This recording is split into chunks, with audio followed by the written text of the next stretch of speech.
In June 2024, Kenya found itself at the heart of a heated debate over a proposed financial bill that stirred the nation. As new taxes and fiscal measures were introduced, many Kenyans feared it would worsen their economic struggles. But what exactly led to this movement, and how has the public responded? You're watching Chronicles Revealed, where we dig deep into the most significant stories shaping our world. Let's dive into the details behind Kenya's financial crossroads and uncover the bigger picture. The growing discontent led to large-scale demonstrations, with Nairobi becoming the focal point of a nationwide movement. What led Kenyan citizens to flood the streets in protest? And how did the government respond? What were the lasting outcomes of this crucial moment? In today's episode of Chronicles Revealed, we take a closer look at the Githurai incident during the anti-finance bill protests. Githurai, a bustling neighborhood in Nairobi, became the epicenter of protests that would shape Kenya's history. Known for its vibrant market and mix of residential and commercial life, Githurai symbolized urban Kenya. But on June 13, 2024, a peaceful protest here took a dramatic turn, marking one of the most significant moments in recent memory. As the sun rose over Githurai, the energy was electric. Citizens from all walks of life came together to voice their concerns over the proposed financial bill. Local residents, worried about rising costs, stood shoulder to shoulder with market traders fighting for their businesses. Youth groups, fueled by hopes for a better future, marched alongside activists demanding social justice. The streets came alive with colorful signs, chants, and passionate speeches as Kenyans united in peaceful protests to protect their livelihoods. By mid-morning, tensions in Githurai began to rise. As the crowds grew larger, authorities decided to send in security forces to control the situation. Eyewitnesses recall a heavy presence of police and security units arriving, prepared to restore order. What followed was a rapid escalation. Tear gas was fired into the crowds, sparking panic and confusion. Amid the chaos, reports suggest that live ammunition was used by security forces. One heart-wrenching moment came when a young man, trying to shield his younger sister, became a tragic symbol of the day's event. The once bustling Githurai market quickly descended into chaos, with overturned stalls and an atmosphere of fear and distraction. In the aftermath, the anger and grief among Githurai residents were undeniable. Families searched desperately for their loved ones, hospitals struggled to treat the injured, and the community faced the challenge of processing the events that had disrupted their lives. Human rights organizations condemned the use of force and called for accountability. How could such a tragedy happen? Who will take responsibility for the lives affected and the families torn apart? The calls for justice resonated far beyond Githurai, demanding accountability and ensuring that such events are never repeated. The Law Society of Kenya, led by President Faith Odhiambo, called for a full investigation into the tragic events in Githurai. Odhiambo appealed to the international community to step in and lead an independent investigation, emphasizing the need for transparency and justice. She stressed the importance of uncovering the truth and holding those responsible accountable for the tragic events. Is Githurai not a place where Kenyans should feel safe? How could such a tragedy happen in a community where people live? She asked.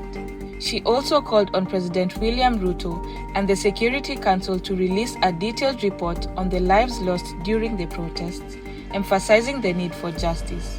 Odhiambo expressed her heartfelt condolences to the families affected by this devastating event. Residents of Githurai made a heartbreaking discovery when they found the body of a young man who worked as a tout, believed to have been a victim of the previous night's clashes. Witnesses described a somber scene as the young man, with visible injuries, became a symbol of the tragedy that unfolded. Thought to be from the coastal region, his story resonated deeply within the community. One local resident voiced the collective grief and frustration, asking, "Do we really have freedom? Why did this happen? Who did we elect? And what is going on in our country?" Dr. Benjamin Wabwire, the acting director of surgical services at Kenyatta National Hospital, shared the hospital had admitted several individuals from Githurai following the unrest. Kenyatta National Hospital received 15 patients from the area, and Dr. Wabwire encouraged anyone searching for missing relatives to check with the hospital. He also mentioned that Kenyatta National Hospital had treated over 100 people from the ongoing protests, many with injuries related to the situation. A Githurai resident described the Tuesday night incident to the press.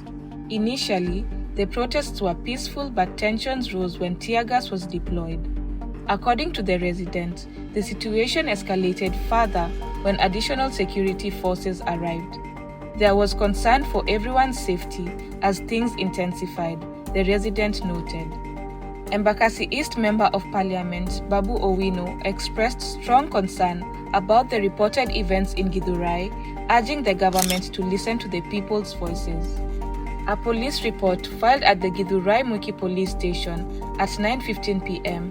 noted that by around 10 p.m., the protests against the financial bill had escalated, prompting a response from police in the Githurai and Kasarani areas. Approximately 6,000 individuals were reported to have been involved, with claims of disruptive actions such as lighting bonfires and not complying with the police requests to disperse. The police attempted to use tear gas to manage the crowd, but with limited success. The report mentioned that vehicles were damaged, some road infrastructure was affected, and 20 police officers sustained injuries. During the incident, 740 rounds of ammunition were reported to have been fired. Authorities deployed 700 tear gas canisters and 258 individual tear gas rounds in their efforts to restore order. The situation was eventually brought under control, and security was reinforced at all three stations. On the night of Tuesday, June 25, 2024, there were concerns among Kenyans about an alleged shootout in Githurai, Kiambu County. Reports and videos circulating online indicated heavy gunfire in the area along Thika Highway, with some claims of casualties. Videos also showed some people using alternative routes to avoid the situation. In an interview with Kenyans.co.ke, OCS Nelson Omolo from Githurai Mwiki addressed these concerns, stating that the reports of gunfire were unfounded. He clarified that the military was simply returning to their barracks in Kahawa at the time, and that he had not received any reports of shooting incidents. Kenyans.co.ke also reached out to the OCS of Githurai for a comment but did not receive a response. According to some residents near Githurai, there were reports of intense gunfire starting around 8 p.m. One resident mentioned that the protesters had blocked the highway, which led to police intervention. The claims from residents were supported by photos showing individuals with injuries being treated at various hospitals. The events in Githurai underscore the importance of addressing human rights concerns and reflect on the need for responsible state actions. This tragedy calls for deep reflection, empathy for the affected families, and a commitment to justice. As we process these events, we are reminded of our shared responsibility to ensure fairness and dignity for everyone. June 13, 2024 will be remembered as a significant moment in Kenya's journey towards a future where sorrow and injustice are not repeated. As we conclude our coverage of the tragic events in Githurai, let us remember the important lessons and voices that have emerged. The situation in Githurai highlights the need to uphold human rights and seek accountability.